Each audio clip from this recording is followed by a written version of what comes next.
राधे राधे दोस्तों, नमस्ते दोस्तों। स्त्रियों की भिक्षा में छुपा होता है पति के धनवान होने का राज।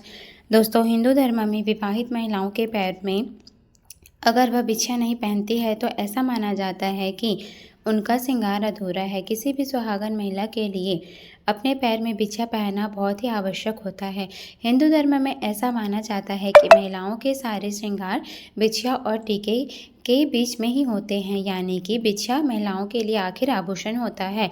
महिलाओं के सिर पर लगा सिंदूर का टीका और पैरों में चांदी की भिक्षा पहनना बहुत ही जरूरी होता है। इसके पीछे एक कारण है। जब सूर्य और चंद्र की कृपा पति और पत्नी दोनों पर बनी रहती है तो उनका दाम्पत्य जीवन खुशहाल रहता है। लेकिन क्या आप यह जानते हैं कि भिक्षा पति की गरीबी का भी कारण बन सकती है? पत्नी की गलत तरीके से भिक्षा पहनने से पति के जीवन पर इतना बड़ा असर पड़ सकता है कि पति के जीवन भर की कमाई पर भी असर पड़ सकता है और परिवार की खुशहाली और सुख समृद्धि पर भी। इसलिए महिलाओं को भिक्षा किस तरीके से पहनना चाहिए, कब पहनना चाहिए और किस तरह की भिक्षा पहननी चाहिए, यह जानना बहुत ज़रूरी है। इसके अलावा पैरों की किसी उंगली में भिक्षा पहननी चाहिए और इसकी संख्या क्या होनी चाहिए, ये भी जानना आवश्यक है। यह तमाम जानकारी आज हम आपको देने वाले हैं, इसलिए वीडियो को अंत तक अवश्य देखें, जिससे आपका जीवन भी खुशहाल और सुख समृद्धि से भरा रहे। तो आइए जानते हैं, लेकिन उससे पहले अगर आप भी चाहते हैं कि लक्ष्मी माता का आशीर्वाद आपके साथ रहे तो इस वीडियो को एक लाइक करें और चैनल को सब्सक्राइब करें और कमेंट बॉक्स में जय लक्ष्मी माता जरूर लिखें। नंबर 1, शास्त्रों में बताया गया है कि महिलाओं की भिक्षा पहननी महिलाओं को भिक्षा पहननी है तो उसे किस तरीके से पहननी जिससे वह उनके लिए शुभ और लाभकारी हो। शास्त्रों के अनुसार महिलाओं को बीच की उंगली में भिक्षा पहननी चाहिए। भिक्षा वैसे तो किसी भी संख्या में पहनी जा सकती है।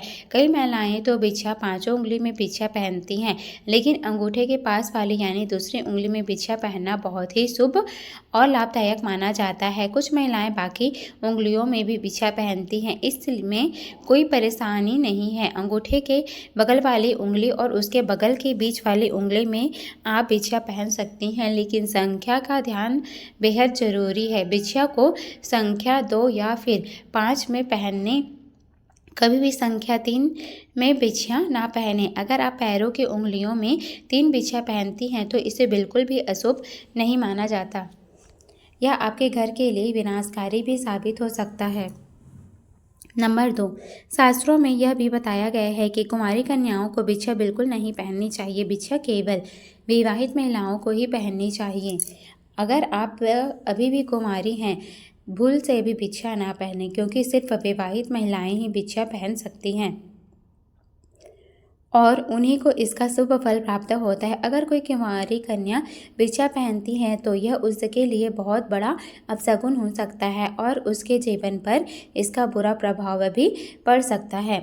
नंबर 3, भिक्षा पहनने का सही समय। दोस्तों, कई चीज़ों का बहुत ही खास ध्यान रखना होता है। अगर आप भिक्षा सही तरीके से नहीं पहनते हैं तो यह आपके पति के लिए गरीबी और बर्बादी का कारण भी बन सकता है।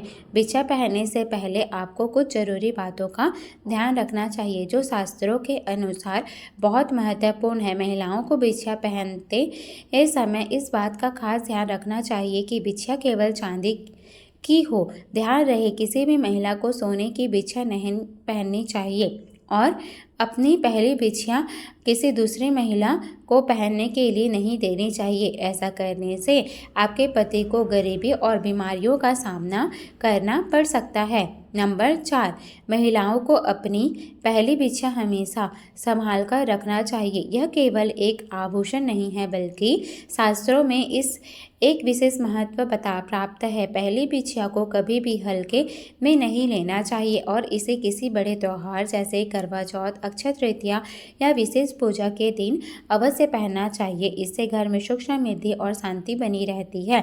माना जाता है कि पहली भिक्षा पहनने से घर में लक्ष्मी का वास होता है और परिवार में सभी की तरक्की होती है। ध्यान रखें कि आपकी पहली बिछिया कभी खोनी नहीं चाहिए, ना ही इसे किसी अन्य महिला को पहनने के लिए देना चाहिए। अगर किसी कारणवश आपकी पहली बिछिया खो जाती है तो इसे किसी और को दे दिया जाता है, तो इसका नकारात्मक प्रभाव आपके परिवार की खुशहाली पर पड़ सकता है। शास्त्रों में ऐसा माना गया है कि पहली बिछिया का खोना घर में धन की हानि का, अशांति का भंग और समस्याओं का आगमन कर सकता है। पहली बिछिया का विशेष महत्व केवल आस्था से नहीं बल्कि यह एक प्रकार से महिला की सुहागन पहचान का प्रतीक भी है। इसे संभाल कर रखना महिला के सुहाग की रक्षा के लिए अनिवार्य माना जाता है। ऐसी मान्यता है कि पहली बिछिया में पति के साथ जीवन भर का बंधन और उसकी लंबी आयु का आशीर्वाद समाहित होता है।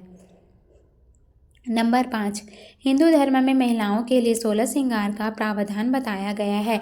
माथे की बिंदी से लेकर पैरों की बिछिया तक हर श्रृंगार का अपना अलग अलग महत्व होता है, इसलिए कभी भी बिछिया को मनमाने तरीके से ना पहने। इसे पहनते वक्त कुछ बातों का खासकर ध्यान जरूर रखें।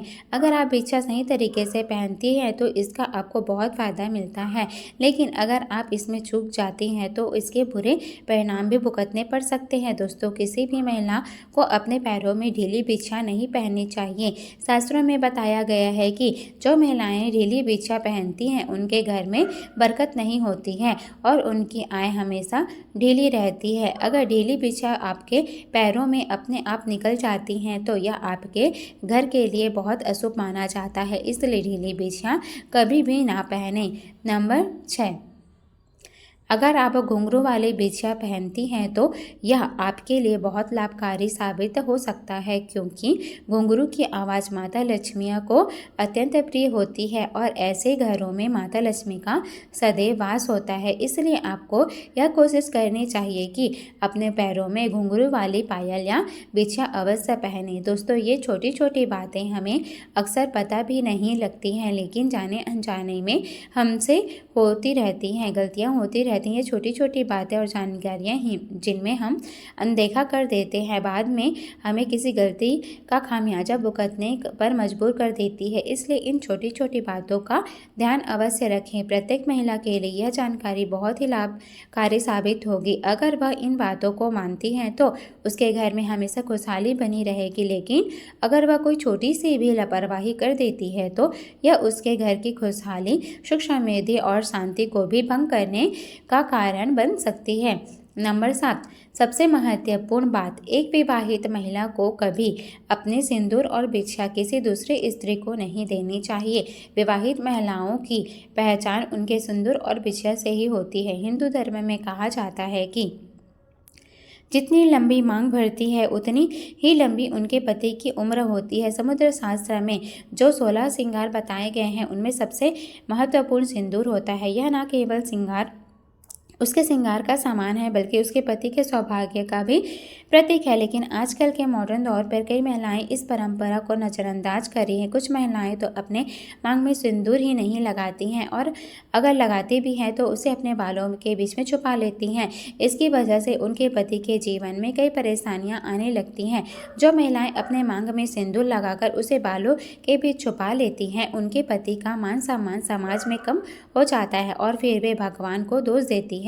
महिलाओं को समझना चाहिए कि उनकी ही गलतियां उनके कर्म को निर्धारित करती हैं। साथ ही जो महिलाएं अपने बाल धोने के बाद तुरंत बाद सिंदूर लगाती हैं या गीले बालों में सिंदूर लगाती हैं उनके पति कर्ज में डूबने लगते हैं और उनके काम धंधे भी ठप पड़ जाते हैं। शास्त्रों में बताया गया है कि गीले बालों में सिंदूर लगाने से महिला के मन पर बुरा प्रभाव पड़ता है, जिससे उसे बुरे विचार आने लगते हैं और पति पत्नी के रिश्ते में दरार आ जाती है, जिससे घर में कलेश का माहौल बन जाता है।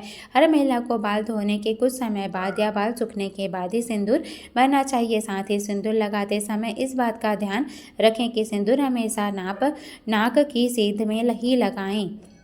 जो महिलाएं जल्दबाजी में अपनी मांग टेढ़ी मेढ़ी भर लेते हैं और बालों के बीच में छुपा लेते हैं उनके पति का मान सम्मान समाज में कभी भी नहीं बढ़ता है और उनकी छवि भी लोगों के बीच धुंधली हो जाती है। इसके अलावा शास्त्रों में यह भी बताया गया है कि महिलाएं कभी अपना सिंदूर दूसरी औरतों को लगाने के लिए ना दें। अगर आप बिंदी, चूड़ी या किसी भी महत्वपूर्ण श्रृंगार का सामान दूसरी महिला को देते हैं या उनका इस्तेमाल करती हैं तो आप अपने पति के भाग्य को खुद ही बर्बाद कर रही होती हैं। किसी भी महिला को अपने श्रृंगार का महत्वपूर्ण सामान किसी और महिला को नहीं देना चाहिए, वरना उसके पति के जीवन में दुख तकलीफें बनी रहती हैं और परेशानियां दूर नहीं होती हैं। इसलिए इन बातों का अवश्य ध्यान रखें।